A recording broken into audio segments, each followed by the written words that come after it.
In the second part, today we are going to focus on the IR spectrum. Uh, Basically, we are going to cover the part as per the syllabus for final year B Farm for instrumental method of analysis for semester 7. But I will also divulge into more details, and so therefore I have decided to take the spectrum uh, as a subject of this video in more details. We will discuss the spectrum, what that particular graph tells us. We are going to do an in-depth study of the spectrum. In this video, we shall discuss 7 important points on the IR spectrum. We shall also discuss 3 important points on the IR group analysis. Then we shall see the 5 different zones for characteristic stitching vibrations.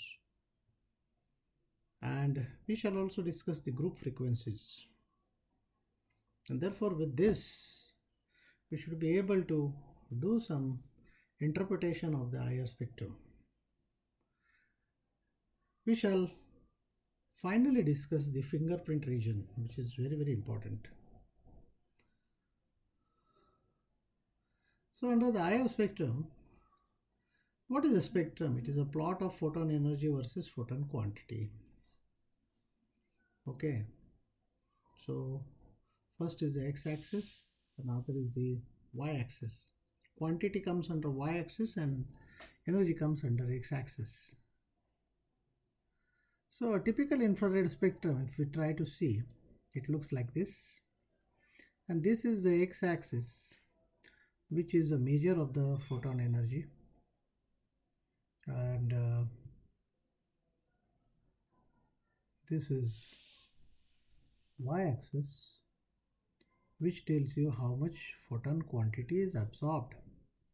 So if more quantity is absorbed, then the transmittance is very less and you get a peak of absorbance. So y-axis we plot the transmittance. Almost 100% transmittance means very less photon quantity is absorbed. But if it is very large peak or very touching to the almost 5%, 10%, that means majority of the photons are absorbed. And this x-axis is telling you the photon energy. Okay. Let us further deal the one by one. First we are going to deal only with the y-axis. The stretching and bending vibration occurs with a characteristic frequency as the atoms and charges are involved in different for different bonds. So the y-axis we express as percentage transmittance, and the regions where the electromagnetic field of an oscillating bond interacts with the IR radiation of the same frequency, transmittance is low or light is absorbed. So here in this region, the electromagnetic field of the oscillating bond is interacting with the IR radiation of the same frequency, and therefore absorbance occurs, and this transmittance has dipped down. Here also it has dipped down. So in regions where no oscillating bond is interacting with the IR light, transmittance, so if there is no absorbance of IR at all, or maybe that part, if there is the electromagnetic radiation of the oscillating bond is not at all interacting with the incident IR radiation, transmittance is nearly 100%, and that is less absorption, so it doesn't reveal any peak or any IR absorption. Now let us come to the x-axis, that is wave numbers in centimeter inverse, that is the energy of the photons, is a unit of frequency nu, which is a number of waves or wave numbers per centimeter in unit centimeters inverse. That is the energy absorbed. This was a quantity absorbed, this is the energy absorbed. So this is a lower energy, this is a higher energy. that is the x-axis. So in IR, wavelengths are expressed in micrometers, and the frequencies are expressed in wave numbers. Now, whether to use micrometers, that is a wavelength, microns, because wave numbers are, or whether to use wave numbers, as wave numbers are directly proportional to the energy of transition.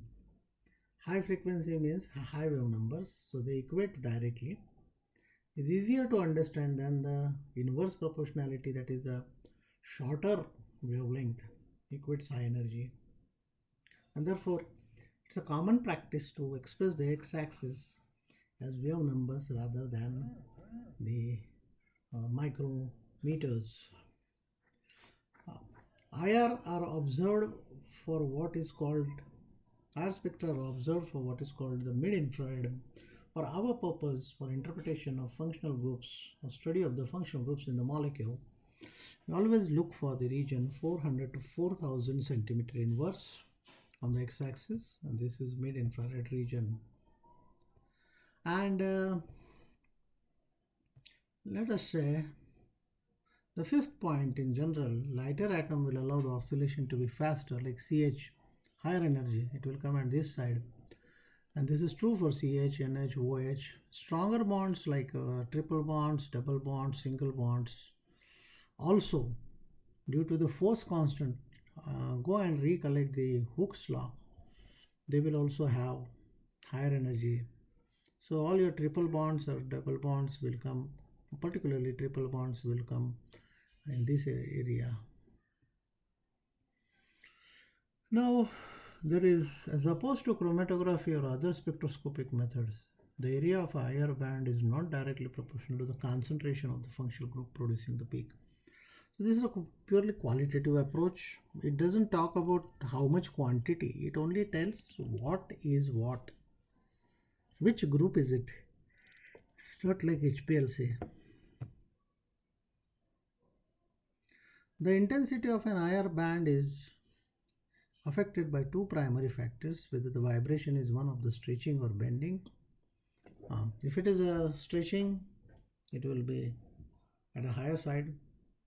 And electronegativity difference between the atoms involved in that bond. More the dipole, you will get a stronger bond or stronger band. So for both effects, the greater change in dipole moment in a given vibration or bend, the larger the peak. The greater the difference in the electronegativity between atoms involved in bonding, the larger the dipole moment. Typically, stretching will change dipole moment more than bending. So in short, more the dipole moment or more the electronegativity difference, you will get a stronger band, and stretching will come stronger compared to bending.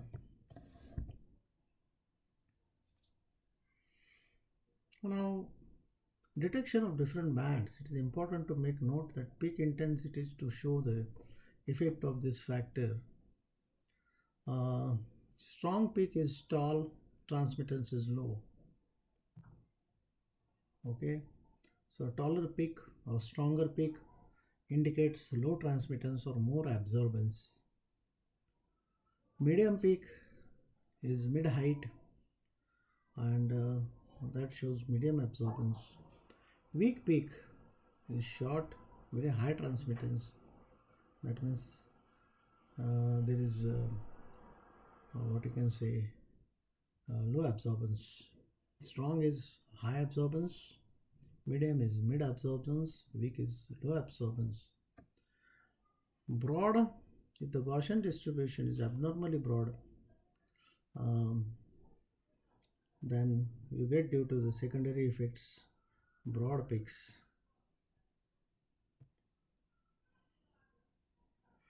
Let us come to the analysis. First point is the primary use of IR spectroscopy is to detect the functional groups. Because it looks at the interaction of the electromagnetic spectrum with actual bonds, it provides a unique qualitative probe into the functionality of the molecule, as functional groups are merely different configurations of different types of bonds.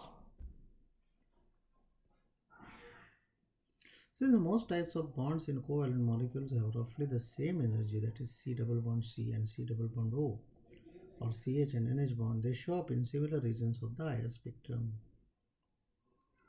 Remember, all organic functional groups are made of multiple bonds and therefore show up multiple IR bands. So these are three fundamental things you have to remember when you do group analysis. So this I have reviewed pictorially. These are the bonds of hydrogen, OH, NH, CH. These are triple bonds, these are double bonds, and these are the single bonds. Now because these are heavy, mostly the bending, they come at a lower region. Double bonds will come slightly at higher region, triple still higher, and these are, the masses of H are very less, they will still come very high. And these are the regions where they will come, and this is how they will look. These all come here, these all come here, this will come here, and this has come to 2200 somewhere, to the 2200 something, and this will come around here. Okay, so this is how it will look. Basically they will come around 3200 or something like that, and this CH will come around 2900, 3000. OH will come little bit here, amino will come here somewhere. Okay, there are 5 different zones where IR spectrum can be divided. First is the NH, OH, CH stretching, NH, OH stretching vibrations, 3200 to 3700. Second zone is the 3200 to 2700, is mostly CH vibrations and triple bonds.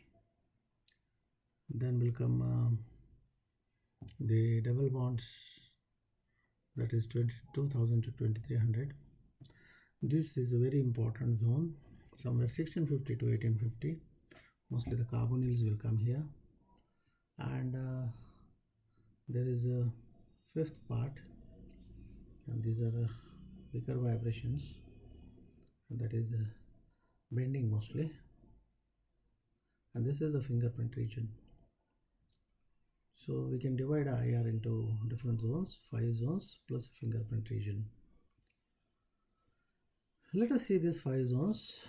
I told you all about 3200 are coming. OH, alkyne CH, amine or amide NH.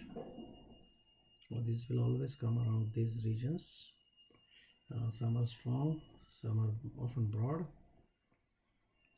2700 to 3200, like 30,000 to 3100 will come your aryl or vinyl or sp2ch, means H bonded to double bond carbon, and then will come the alkyl, straight singly bonded, will come around 2850 to 2960. The aldehyde CH will come around 2700 to 2900, 2 peaks will come, and carboxylic acid OH peak will come very broad, strong and broad, much absorbance will be shown, 2500 to what you can say 3000. The next zone is the third zone, 2000 to 2300. The alkyne C triple bond C and nitrile C triple bond N, they generally come around 2260, or you can say 20 to 2260, sometimes 2000 to 2260. And this is the most important zone, is the carbonyl CO stretching, 1750 to 1705 will be ketone. It increases to, you can say, aldehyde 1740 to 1720, ester 1750 to 1735, and carboxylic acid is still lower, 1725 to 1700, and amide is still lower at 1690 to 1650. All are very strong, and if they are conjugated to a double bond, they will go down by 20 to 40, which we saw earlier. And then you got last zone, double bonds, alkene CC, benzene CC. These are mostly bending vibrations. So 1620 to 1680, 1600, often two peaks, and one 1450 to 1500. The appearance of higher instrument revolutionized many ways for the chemist. Went on earlier used to do multiple chemical tests to elucidate the structure. Now they just need to put a sample in a particular form in the higher spectrophotometer, and within you can say a few minutes you can get a identification of organic compound. Is just a two-step process: preparation of the sample and running of the spectrum. That is, first step involves the determination of what functional groups which are most likely present by examining the group frequency region.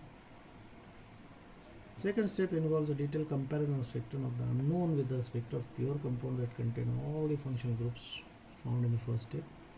Here the fingerprint region from 600 to 1200 is particularly useful because small differences in the structure and constitution of molecule result in significant changes in appearance and distribution of the absorption peaks in this region. Now we talk about the group frequency. With certain functional or structural groups, it has been found that their vibrational frequencies are nearly independent of rest of the molecules, and these are called as group frequencies. The frequencies are characteristics to particular functional groups. Like carbonyl will always come between 1650 to 1740, maximum 1750. That is aldehyde ketones. For many groups involving only two atoms, the approximate frequency of the fundamental vibration can be calculated from a simple harmonic oscillator model. Calculations show that most groups of interest characteristic frequencies of stretching vibration should lie in the region of 1000 to 4000 centimeter inverse. In practical, the region of 1300 to 4000 is often called as a group frequency region, and below that is called as a fingerprint region. The presence of various group vibrations is of great assistance in identifying the absorbing molecule with respect to its functional group. These are some of the typical frequencies I have picked up from a very good book on IR spectroscopy, which I can recommend, and that is by John Dyer. This is a fantastic book, and in the end some problems are also given, but I particularly am fond of these tables, and we used to make them by heart when we are studying. Alkenes, like for example, you get stretching vibrations, and these are the bending vibrations, and alkenes you get these are the stretching short bending vibrations. Alkynes, aromatic rings typically at this region we used to call 30-30. Phenols OH will come here. Again you will get multiple bonds, phenols, carboxylic acids, and other things. Amines, amides, alkenes, aromatic rings, alkynes, amines, amides, nitriles. Alcohols will come here. CO stretching. Carbonyl will come here. Nitro will come here. The fingerprint region is the region between 400 to 1300. Vibrational frequencies are affected by the entire molecule as the broader ranges of group absorptions in the figure below the fingerprint region. A close match between two spectra in this fingerprint region constitutes strong evidence for the identity of the compounds yielding the spectra. Exact interpretation of the spectra in this region is seldom possible because of the complexity of the spectra. Absorption in this region is characteristic of a molecule as a whole, and this region finds widespread use for identification purpose by comparison with the library spectra. Fingerprint region is particularly very useful to pinpoint a compound when its spectrum is compared with the known authentic compound. If the fingerprint regions match peak to peak, it's beyond doubt you are dealing with the same compound. But there is a major difference in the fingerprint region, then you can conclusively say no. So this is pictorially again frequencies of various group vibrations in the group frequency region and the fingerprint region. Like you can see OH and NH will come here, CH stretch will come here, C triple bond and CN stretch will come somewhere here, and C double bond O and C double bond N, C double bond stretch, NH, CH, and OH bending. This is CO stretching, single stretching, CO single bond stretching, double bond is a carbonyl, and this is CN stretching, single, CC stretching, NH bending, CH bending. This come in fingerprint region, and this again is from John Dyer. Acknowledge it. The fantastic representation. If you remember this and visualize this and memorize this, it's very easy to say remember many of these groups very nicely pictorially. Here we are comparing the fingerprint region of two alkanes. You can say it is 2,3-dimethyl butane, and this is 2-methyl butane. Very little difference of a methyl group, but then if you see the fingerprint region, you find this peak is missing totally here, and these small two peaks are again missing in this place. Here also a lot of variation. Oh, I can say okay, they are fine, but then this region is really, particularly this peak, and therefore fingerprint region does not match. That is what this has been taken from Thomson education.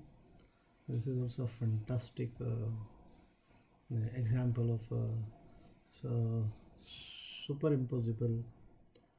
superimposition, and to study particularly the fingerprint region. Otherwise everywhere you see things are perfectly matching, but don't get confused or hooked away by this part.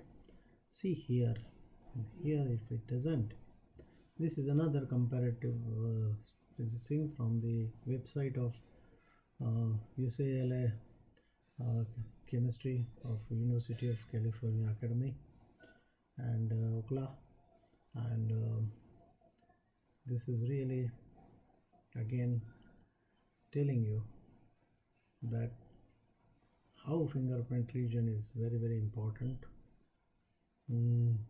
Here it is, I can say, very nicely matching, yeah, but again here somewhere things are going away. Here particular thing, these peaks are missing. So this is tert-butanol and this is N-butyl acetate, so they don't match.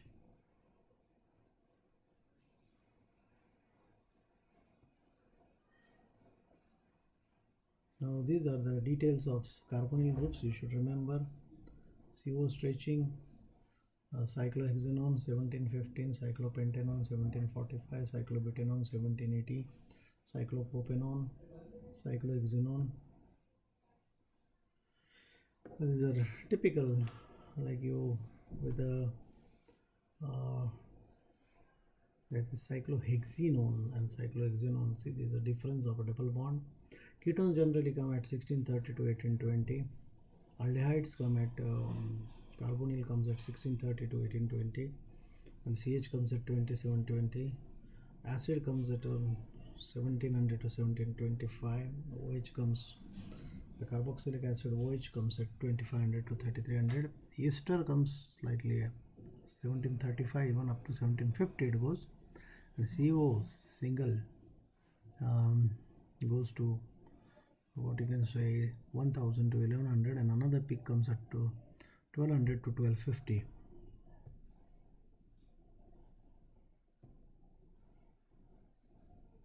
So how to interpret an IR spectrum? Check the signals near 3000 centimeter inverse, and this can be alkanes, alkenes, alkynes.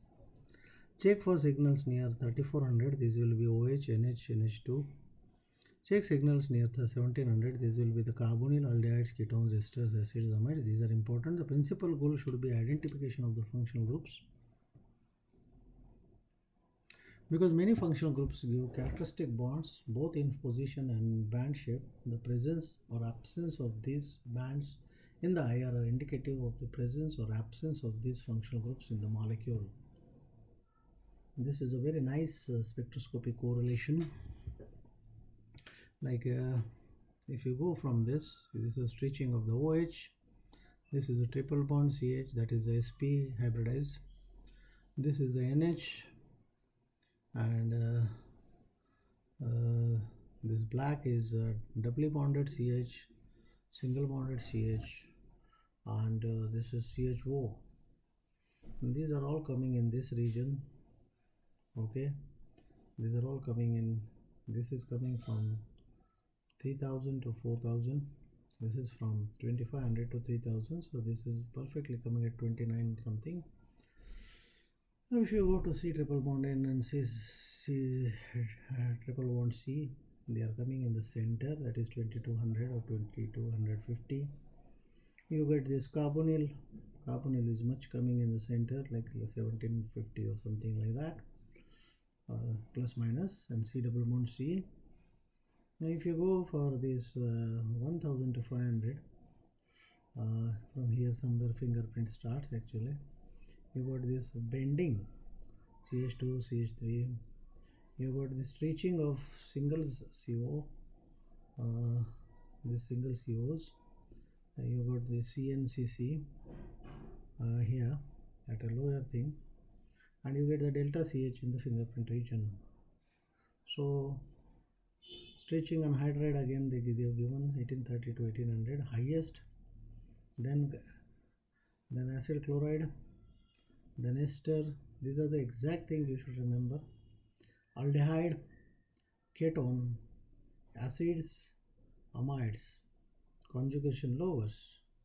This is also very good expression, and these are CH bending vibrations. So thank you very much. We will stop at this. Next video will be on the instrumentation part of the and applications of the iospectrophotometer and iospectrometry, and then we will also have a video on real interpretations of various spectra and MCQs.